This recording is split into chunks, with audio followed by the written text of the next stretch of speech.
বিকেলবেলার দিকে একটা খুব সুন্দর ফুরফুরে হাওয়া আর চতুর্দিকের এই সবুজ সতেজতা নিমেষের মধ্যে মুডটাকে ভীষণ ভালো করে দেয়, তাই না? আমার এই আদরের পিঙ্ক অ্যাডিনিয়ামকে দেখুন কি সুন্দর ফুল ফুটেছে।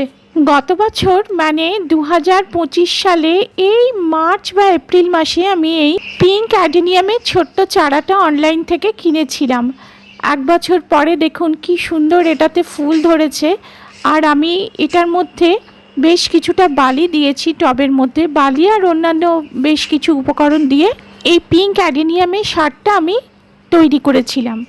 ওই একই সময় মানে কিছুটা আগে পরে হতে পারে আমি একটা রাবার প্ল্যান্টও অনলাইন থেকে অর্ডার করেছিলাম। সেটা এতদিনে দেখুন এতটাই বড় হয়ে গেছে।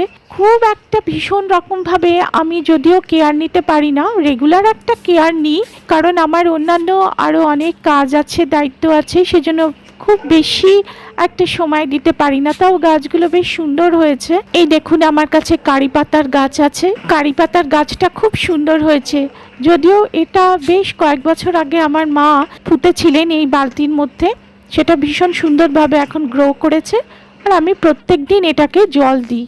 আর এই বালতির গাছ দুটো দেখুন ভীষণ স্পেশাল, কারণ এখানে তুলসী আর লেবু গাছ একসাথে আমার মা এই বালতির মধ্যে পুঁতেছিলেন, দুটোই একসাথে হচ্ছে।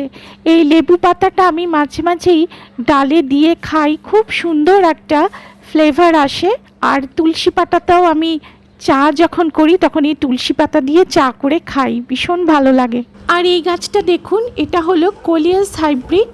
এটাও আমি অনলাইন থেকে কিনেছিলাম, কিন্তু ভীষণ রোদে একটু গাছের পাতাগুলো এরকম হয়ে গেছে, কিন্তু বর্ষাকালে এত সুন্দর এটা দেখতে হয়েছিল, শীতকালেও খুব ভালো লাগছিল এই পাতাগুলো দেখতে। এই গাছটাকে আমাকে ছায়ায় রাখতে হবে, তবে এই সতেজতা আর এর রং আবার ফিরে আসবে আগের মতো।